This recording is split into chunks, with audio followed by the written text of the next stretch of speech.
The Russo-Turkish War of 1877–78, Russian, 1877–1878. Ottoman Turkish, Doksan Üç Harbi, 93 Harbi, 93 War, Turkish, 93 Harbi or 1877–78. Osmanlı-Rus Savaşı, Bulgarian, 1877–1878. Was a conflict between the Ottoman Empire and the Eastern Orthodox coalition led by the Russian Empire and composed of several Balkan countries. Fought in the Balkans and in the Caucasus, it originated in emerging 19th century Balkan nationalism. Additional factors included Russian hopes of recovering territorial losses suffered during the Crimean War, re-establishing itself in the Black Sea, and supporting the political movement attempting to free Balkan nations from the Ottoman Empire. As a result of the war, Russia succeeded in claiming several provinces in the Caucasus,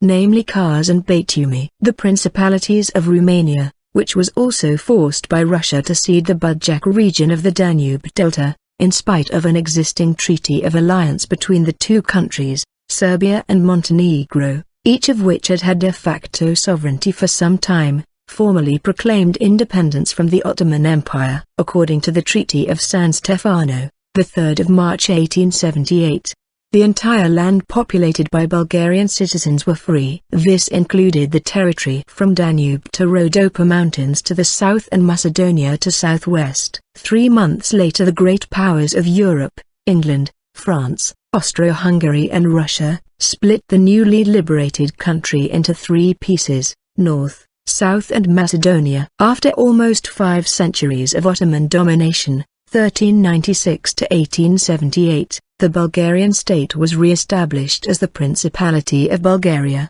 covering the land between the Danube River and the Balkan Mountains, except northern Dobrudja, which was given to Romania, as well as the region of Sofia, which became the new state's capital. The Congress of Berlin also allowed Austria-Hungary to occupy Bosnia and Herzegovina and Great Britain to take over Cyprus. In 1885 the people of North and South Bulgaria rejected the Berlin Congress Compromise and united treatment of Christians in the Ottoman Empire. Article 9 of the 1856 Paris Peace Treaty, concluded at the end of the Crimean War, obliged the Ottoman Empire to grant Christians equal rights with Muslims. Before the treaty was signed, the Ottoman government issued an edict, Hat Humayun, which proclaimed the principle of the equality of Muslims and non-Muslims, and produced some specific reforms to this end. For example, the jizya tax was abolished and non-Muslims were allowed to join the army. However, some key aspects of dhimmi status were retained,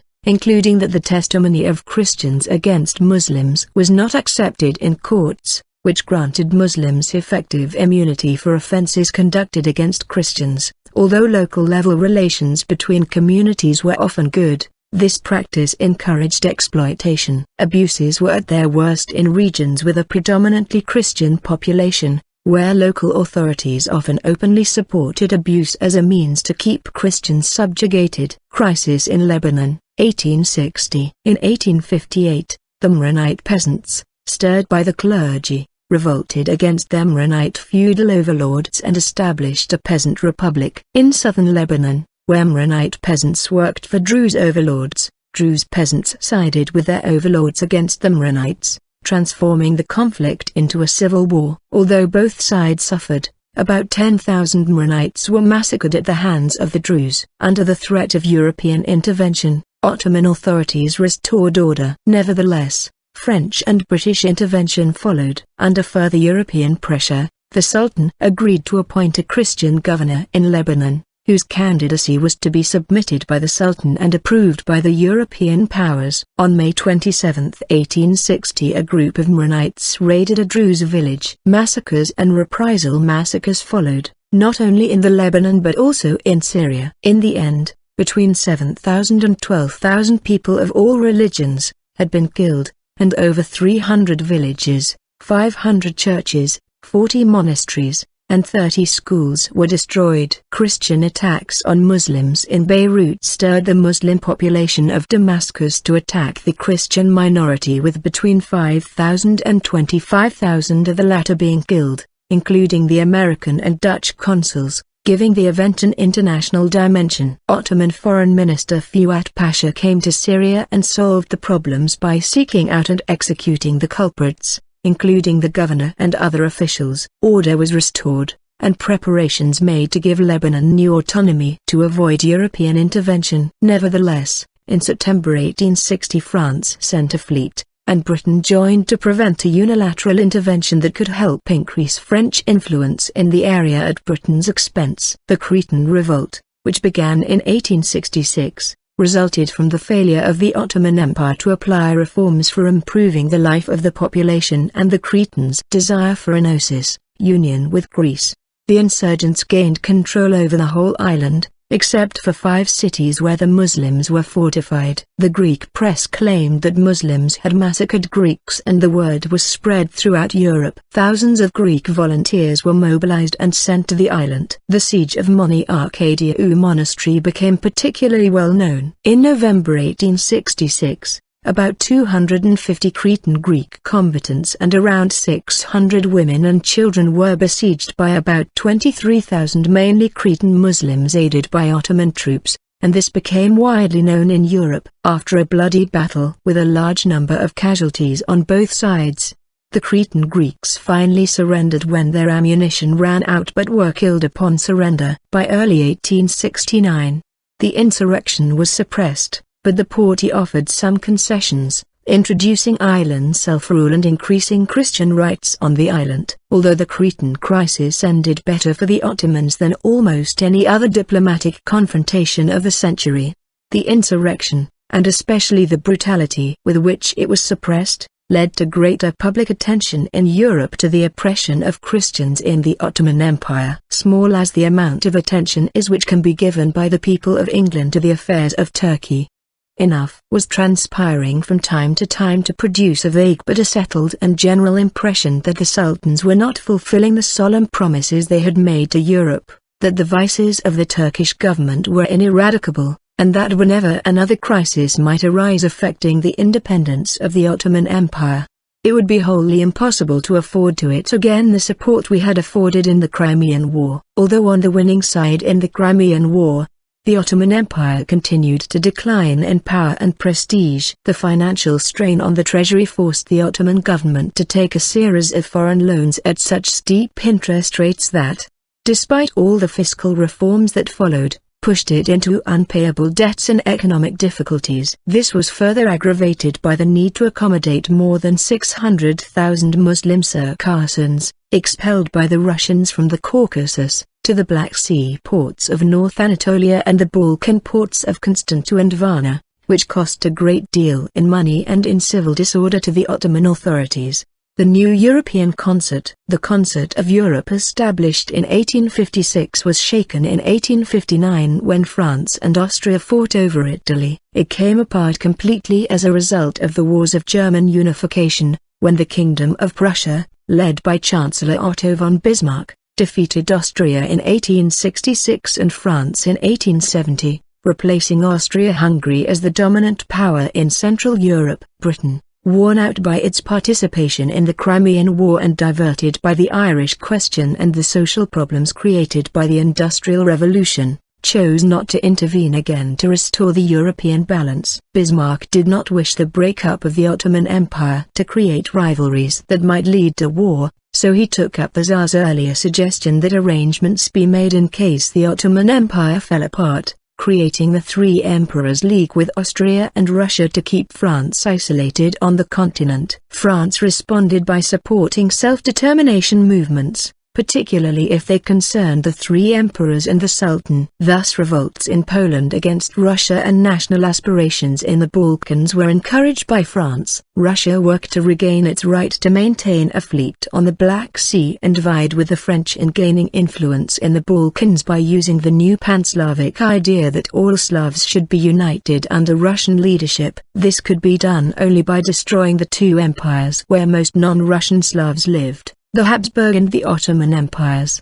The ambitions and the rivalries of the Russians and French in the Balkans surfaced in Serbia, which was experiencing its own national revival and had ambitions that partly conflicted with those of the great powers. Russia ended the Crimean War with minimal territorial losses, but was forced to destroy its Black Sea fleet and Sevastopol fortifications. Russian international prestige was damaged, and for many years revenge for the Crimean War became the main goal of Russian foreign policy. This was not easy, however. The Paris Peace Treaty included guarantees of Ottoman territorial integrity by Great Britain, France and Austria. Only Prussia remained friendly to Russia. It was on alliance with Prussia and its Chancellor Bismarck that the newly appointed Russian Chancellor, Alexander Gorchakov, depended. Russia consistently supported Prussia in her wars with Denmark, 1864, Austria, 1866, and France, 1870. In March 1871, using the crushing French defeat and the support of a grateful Germany, Russia achieved international recognition of its earlier denouncement of Article 11 of the Paris Peace Treaty, thus enabling it to revive the Black Sea Fleet. Other clauses of the Paris Peace Treaty, however, remained in force, specifically Article 8 with guarantees of Ottoman territorial integrity by Great Britain, France and Austria. Therefore, Russia was extremely cautious in its relations with the Ottoman Empire, coordinating all its actions with other European powers. A Russian war with Turkey would require at least the tacit support of all other great powers, and Russian diplomacy was waiting for a convenient moment. Balkan crisis of 1875 to 1876. The state of Ottoman administration in the Balkans continued to deteriorate throughout the 19th century, with the central government occasionally losing control over whole provinces. Reforms imposed by European powers did little to improve the conditions of the Christian population, while managing to dissatisfy a sizable portion of the Muslim population. Bosnia and Herzegovina suffered at least 2 waves of rebellion by the local Muslim population, the most recent in 1850. Austria consolidated after the turmoil of the first half of the century and sought to reinvigorate its long-standing policy of expansion at the expense of the Ottoman Empire. Meanwhile, the nominally autonomous, de facto independent principalities of Serbia and Montenegro also sought to expand into regions inhabited by their compatriots. Nationalist and irredentist sentiments were strong and were encouraged by Russia and her agents. At the same time, a severe drought in Anatolia in 1873 and flooding in 1874 caused famine and widespread discontent in the heart of the empire. The agricultural shortages precluded the collection of necessary taxes, which forced the Ottoman government to declare bankruptcy in October 1875 and increase taxes on outlying provinces including the Balkans. Balkan uprisings. Herzegovina uprising. An uprising against Ottoman rule began in Herzegovina in July 1875. By August almost all of Herzegovina had been seized and the revolt had spread into Bosnia. Supported by nationalist volunteers from Serbia and Montenegro, the uprising continued as the Ottomans committed more and more troops to suppress it. Bulgarian uprising.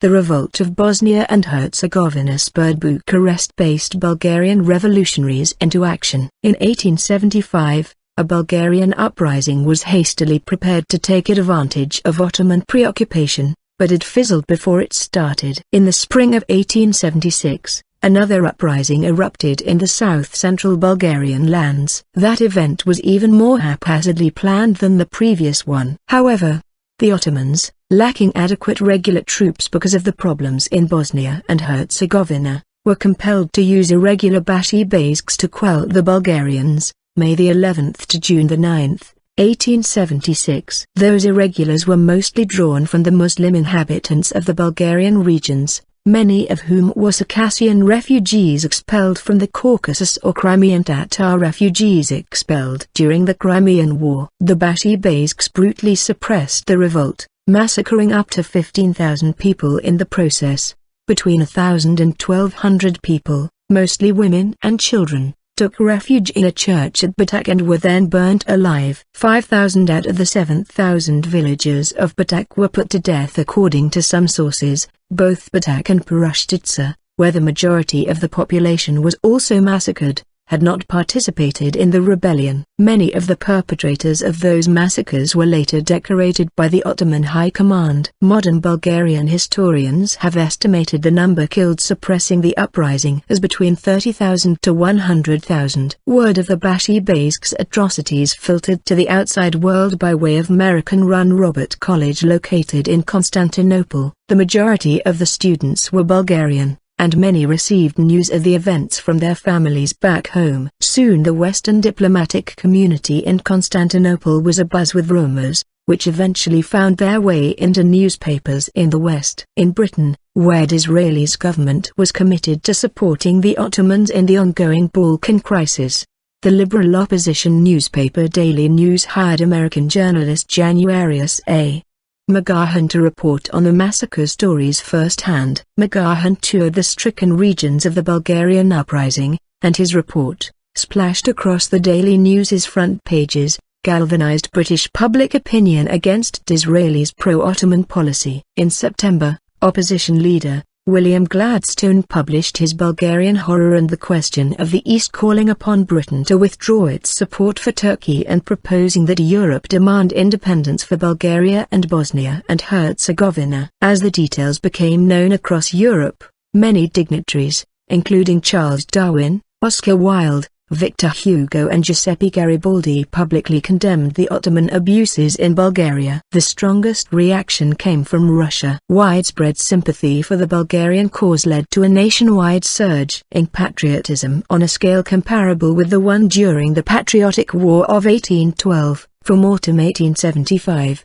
The movement to support the Bulgarian uprising involved all classes of Russian society. This was accompanied by sharp public discussions about Russian goals in this conflict. Slavophiles, led by Dostoevsky, saw in the impending war the chance to unite all Orthodox nations under Russia's helm, thus fulfilling what they believed was the historic mission of Russia, while their opponents, Westernizers, led by Turgenev, denied the importance of religion and believed that Russian goals should not be defense of orthodoxy but liberation of Bulgaria. Serbo-Turkish War and diplomatic maneuvering. On June 30, 1876, Serbia, followed by Montenegro, declared war on the Ottoman Empire. In July and August, the ill-prepared and poorly equipped Serbian army helped by Russian volunteers failed to achieve offensive objectives but did manage to repulse the Ottoman offensive into Serbia. Meanwhile, Russia's Alexander II and Prince Gorchakov met Austria-Hungary's Franz Joseph I and Count Andressy in the Reichstadt Castle in Bohemia. No written agreement was made,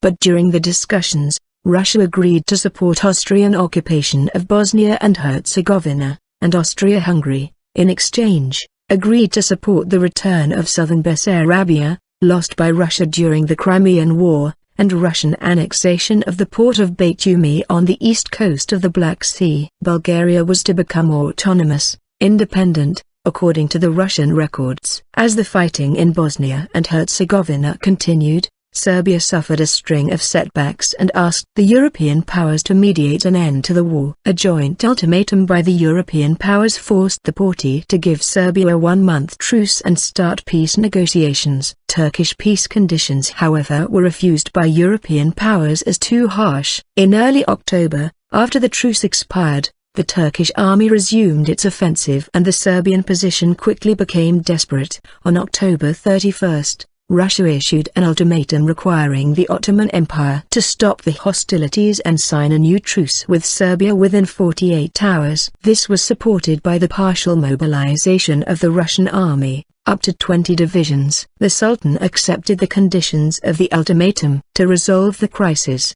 on December 11, 1876, the Constantinople Conference of the Great Powers was opened in Constantinople, to which the Turks were not invited. A compromise solution was negotiated, granting autonomy to Bulgaria, Bosnia and Herzegovina under the joint control of European powers.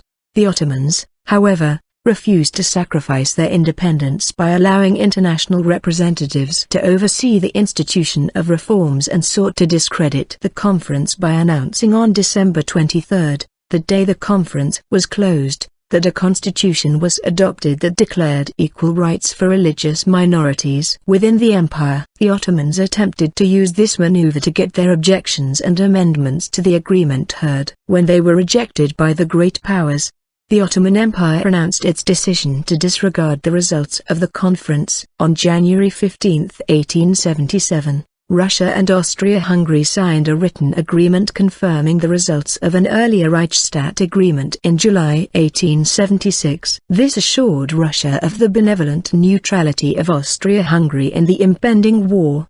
These terms meant that in case of war Russia would do the fighting and Austria would derive most of the advantage. Russia therefore made a final effort for a peaceful settlement. After reaching an agreement with its main Balkan rival and with anti-Ottoman sympathies running high throughout Europe due to the Bulgarian atrocities and the rejection of the Constantinople agreements, Russia finally felt free to declare war. Course of the war: opening maneuvers. Russia declared war on the Ottomans on the 24th of April 1877 and its troops entered Romania through the newly built Eiffel Bridge near Anagni, on the Prut River. The Prussian King Frederick II had sarcastically remarked a century earlier that a war between the Ottoman Empire and Russia would be a war between the one-eyed and the blind. On April 12, 1877, Romania gave permission to the Russian troops to pass through its territory to attack the Turks, resulting in Turkish bombardments of Romanian towns on the Danube. On May 10, 1877,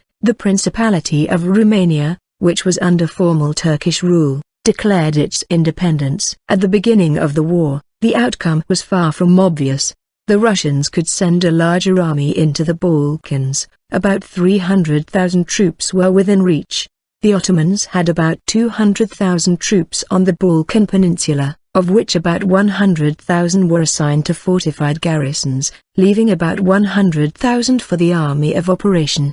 The Ottomans had the advantage of being fortified, complete command of the Black Sea, and patrol boats along the Danube River. They also possessed superior arms, including new British and American-made rifles and German-made artillery. In the event, however, the Ottomans usually resorted to passive defense, leaving the strategic initiative to the Russians who, after making some mistakes, found a winning strategy for the war. The Ottoman military command in Constantinople made poor assumptions of Russian intentions. They decided that Russians would be too lazy to march along the Danube and cross it away from the delta, and would prefer the short way along the Black Sea coast. This would be ignoring the fact that the coast had the strongest, best supplied and garrisoned Turkish fortresses. There was only one well-manned fortress along the inner part of the river Danube, Vidin. It was garrisoned only because the troops, led by Osman Pasha, had just taken part in defeating the Serbs in their recent war against the Ottoman Empire. The Russian campaign was better planned, but it relied heavily on Turkish passivity. A crucial Russian mistake was sending too few troops initially. The Danube was crossed in June by an expeditionary force of about 185,000, which was slightly less than the combined Turkish forces in the Balkans, about 200,000. After setbacks in July, at Pleven and Stara Zagora, the Russian military command realized it did not have the reserves to keep the offensive going and switched to a defensive posture. The Russians did not even have enough forces to blockade Pleven properly until late August, which effectively delayed the whole campaign for about 2 months. Balkan theater. At the start of the war, Russia and Romania destroyed all vessels along the Danube and mined the river, thus ensuring that Russian forces could cross the Danube at any point without resistance from the Ottoman navy. The Ottoman command did not appreciate the significance of the Russians' actions. In June, a small Russian unit crossed the Danube close to the delta, at Galati, and marched towards Russuk, today Rus. This made the Ottomans even more confident that the big Russian force would come right through the middle of the Ottoman stronghold. Under the direct command of Major General Mikhail Ivanovich Dragomirov, on the night of 27/28 of June 1877, NS, the Russians constructed a pontoon bridge across the Danube at Svistov. After a short battle in which the Russians suffered 812 killed and wounded, the Russians secured the opposing bank and drove off the Ottoman infantry brigade defending Svistov. At this point the Russian force was divided into 3 parts. The Eastern Detachment under the command of Tsarevich Alexander Alexandrovich, the future Tsar Alexander III of Russia, assigned to capture the fortress of Rushuk and cover the army's eastern flank, the Western Detachment, to capture the fortress of Nikopol, Bulgaria and cover the army's western flank, and the Advanced Detachment under Count Joseph Vladimirovich Gorko, which was assigned to quickly move via Veliko Tarnovo and penetrate the Balkan Mountains, the most significant barrier between the Danube and Constantinople. Responding to the Russian crossing of the Danube, the Ottoman High Command in Constantinople ordered Osman Nuri Pasha to advance east from Vida and occupy the fortress of Nikopol, just west of the Russian crossing. On his way to Nikopol, Osman Pasha learned that the Russians had already captured the fortress and so moved to the crossroads town of Plevna, now known as Pleven, which he occupied with a force of approximately 15,000 on 19 July, and the Russians, approximately 9,000 under the command of General Saldashildna, reached Plevna early in the morning. Thus began the siege of Plevna. Map of the war. Osman Pasha organized a defense and repelled 2 Russian attacks with huge casualties on the Russian side. At that point, the sides were almost equal in numbers and the Russian army was very discouraged. Most analysts agree that a counterattack would have allowed the Ottomans to gain control of, and destroy, the Russians' bridge. However, Osman Pasha had orders to stay fortified in Plevna, and so he did not leave that fortress. Russia had no more troops to throw against Plevna, so the Russians besieged it, and subsequently asked the Romanians to provide extra troops. On August 9, Suleiman Pasha made an attempt to help Osman Pasha with 30,000 troops, but he was stopped by Bulgarians at the Shipka Pass. After 3 days of fighting, the volunteers were relieved by a Russian force led by General Radzki, and the Turkish forces withdrew. Soon afterwards, Romanian forces crossed the Danube and joined the siege. On August 16, at Gorny Student, the army's West Army Group, around Plevna were placed under the command of the Romanian Prince Carol, aided by the Russian General Pavel Dmitrovich Sotov and the Romanian General Alexandru Sanat. The Turks maintained several fortresses around Pleven which the Russian and Romanian forces gradually reduced. The Romanian 4th Division led by General George Manu took the Grivitsa redoubt after 4 bloody assaults and managed to keep it until the very end of the siege. The siege of Plevna, July to December 1877, turned to victory only after Russian and Romanian forces cut off all supply routes to the fortified Ottomans. With supplies running low, Osman Pasha made an attempt to break the Russian siege in the direction of Opanets. On December 9, in the middle of the night the Ottomans threw bridges over the Vit River and crossed it, attacked on a 2-mile (3.2 kilometers) front and broke through the first line of Russian trenches. Here they fought hand to hand and bayonet to bayonet, with little advantages to either side. Outnumbering the Ottomans almost 5 to 1, the Russians drove the Ottomans back across the Vit. Osman Pasha was wounded in the leg by a stray bullet, which killed his horse beneath him. Making a brief stand, the Ottomans eventually found themselves driven back into the city, losing 5,000 men to the Russians' 2,000.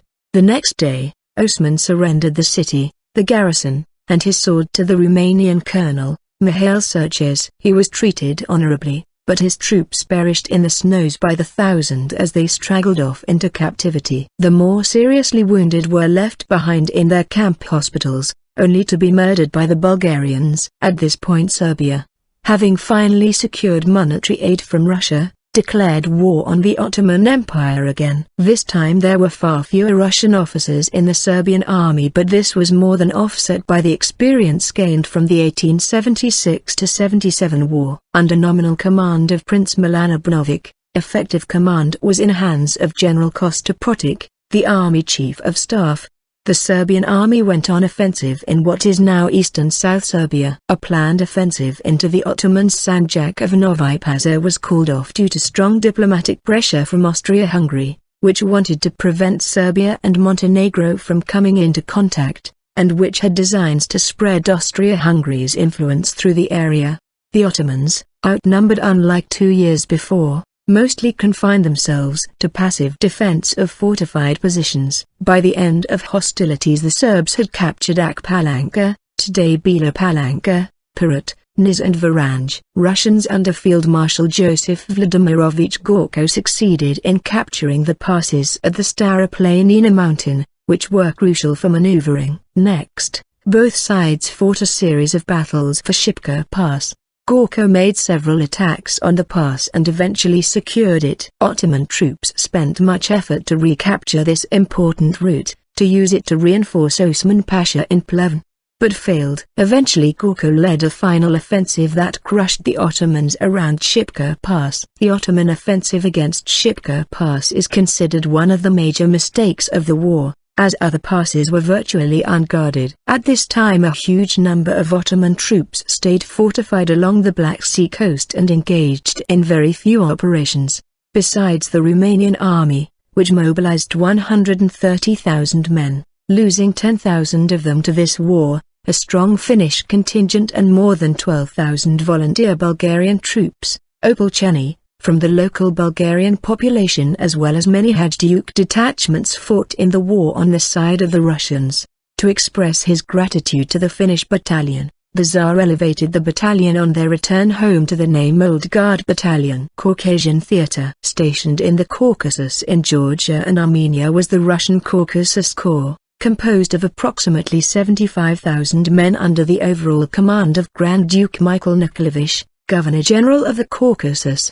The Russian force stood opposed an Ottoman army of 80,000 men led by General Ahmed Mutter Pasha. While the Russian army was better prepared for the fighting in the region, it lagged behind technologically in certain areas such as heavy artillery and was outgunned, for example, by the superior long-range Krups artillery that Germany had supplied to the Ottomans. The Caucasus Corps was led by a quartet of Armenian commanders, Generals Babut Shelkovnikov, Mikhail Loris Malikov, Ivan Lazarov and Arshak Turgakasov. It was the forces under Lieutenant General Turgukasov, stationed near Yerevan, that commenced the first assault into Ottoman territory by capturing the town of Bayazid on April 27, 1877. Capitalizing on Turgukasov's victory there, Russian forces advanced, taking the region of Ardahan on May 17. Russian units also besieged the city of Kars in the final week of May, although Ottoman reinforcements lifted the siege and drove them back. In November 1877, General Lazarov launched a new attack on Kars, suppressing the southern forts leading to the city and capturing Kars itself on November 18. In February 1878, the strategic fortress town of Erzurum was taken by the Russians after a lengthy siege. Although they relinquished control of Erzurum to the Ottomans at the end of the war, the Russians acquired the regions of Batumi, Ardahan, Kars, Ulti, Sarıkamış and reconstituted the last four as parts of the newly created Kars Oblast. Civilian government in Bulgaria during the war. Liberated by the Imperial Russian Army during the war, Bulgarian territories since April 1877 were under temporal ruling of the temporary Russian governance in Bulgaria. This administration was established in the beginning of the war. The Treaty of Berlin, 1878, provided for the termination of the temporary Russian governance activity since the establishment of the Principality of Bulgaria and Eastern Rumelia, in connection with which it was abolished in May 1879. The main objectives of the temporary Russian administration was to establish peaceful life and preparation for a revival of the Bulgarian state. Aftermath. Under pressure from the British, Russia accepted the truce offered by the Ottoman Empire on January 31, 1878. But continued to move towards Constantinople. The British sent a fleet of battleships to intimidate Russia from entering the city, and Russian forces stopped at San Stefano. Eventually Russia entered into a settlement under the Treaty of San Stefano on March 3, by which the Ottoman Empire would recognize the independence of Romania, Serbia, Montenegro, and the autonomy of Bulgaria. Alarmed by the extension of Russian power into the Balkans, the great powers later forced modifications of the treaty in the Congress of Berlin.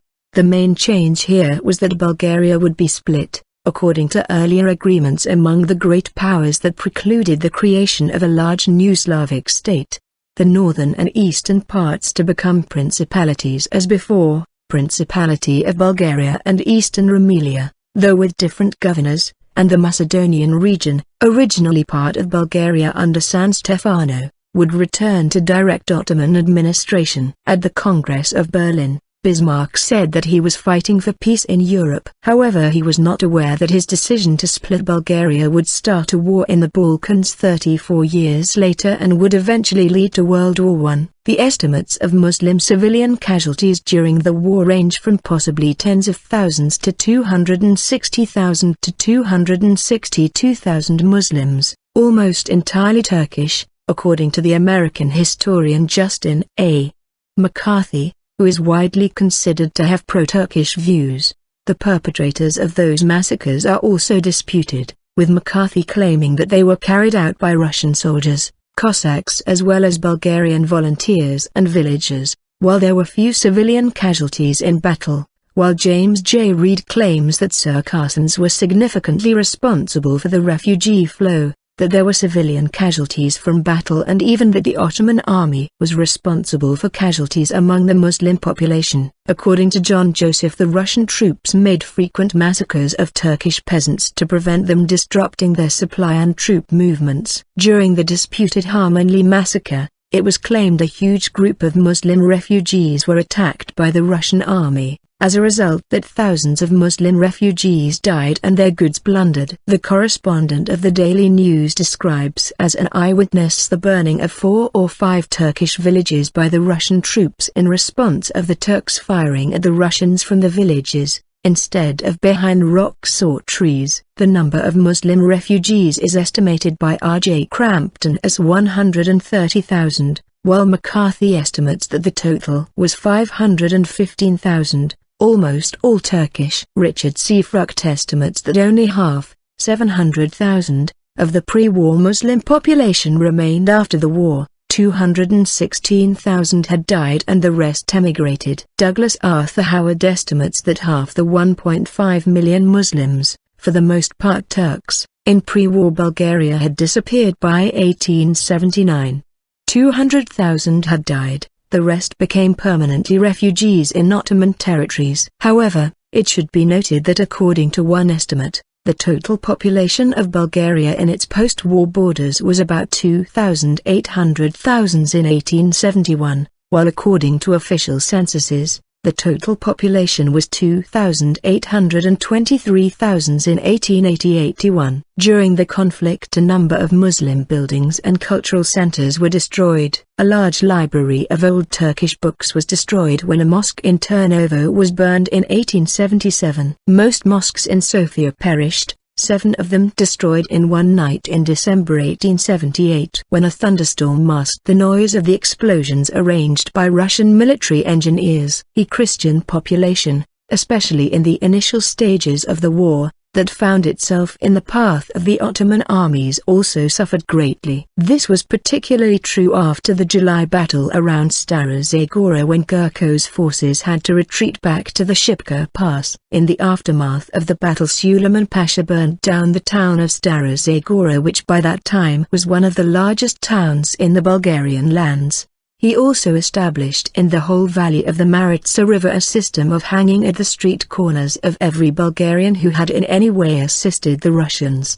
But even villages that had not assisted the Russians were destroyed and their inhabitants massacred as a result. As many as 100,000 civilian Bulgarians fled north to the Russian-occupied territories. Later on in the campaign, the Ottoman forces planned to burn the town of Sofia after Gurko had managed to overcome their resistance in the passes of western part of the Balkan Mountains. Bulgarian historians claim that 30,000 civilian Bulgarians were killed during the war, of which 2/3 in the Stara Zagora area. Only the refusal of the Italian consul Vito Positano, the French vice-consul Leandra François René Legay and the Austro-Hungarian vice-consul to leave Sofia prevented that from happening. After the Ottoman retreat, Positano even organized armed detachments to protect the population from marauders, regular Ottoman army deserters, Bashibasks and Circassians. Effects on Bulgaria's Jewish population. The conclusion of the Russo-Turkish War also led to the internationalization of the Armenian question. Many Armenians in the eastern provinces, Turkish Armenia, of the Ottoman Empire,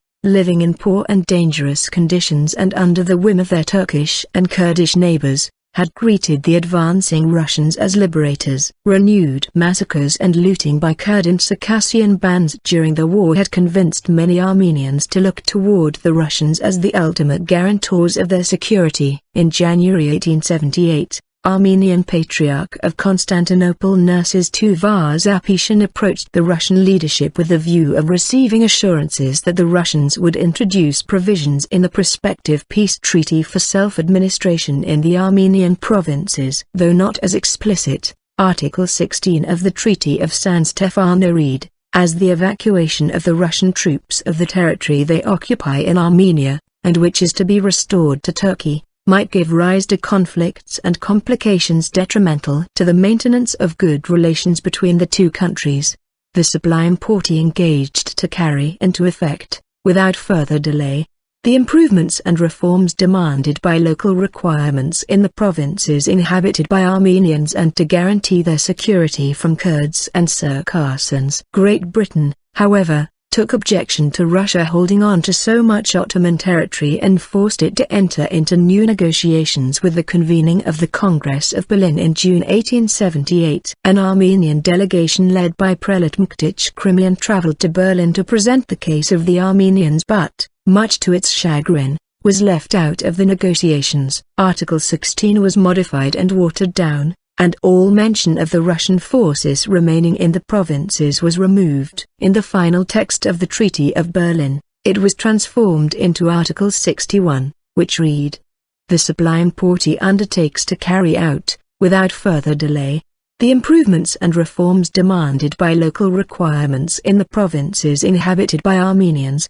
and to guarantee their security against the Circassians and Kurds. It will periodically make known the steps taken to this effect to the powers, who will superintend their application." As it turned out, the reforms were not forthcoming, with the lack of visible progress in the improvement of the plight of the Armenian community. A number of disillusioned Armenian intellectuals living in Europe and Russia in the 1880s and 1890s decided to form political parties and revolutionary societies which would struggle to attain better conditions for their compatriots. Lasting impact. This war caused a division in the emblems of the International Red Cross and Red Crescent movement which continues to this day. Both Russia and the Ottoman Empire had signed the First Geneva Convention, 1864, which made the Red Cross, a color reversal of the flag of neutral Switzerland, the sole emblem of protection for military medical personnel and facilities. However, during this war the cross instead reminded the Ottomans of the Crusades,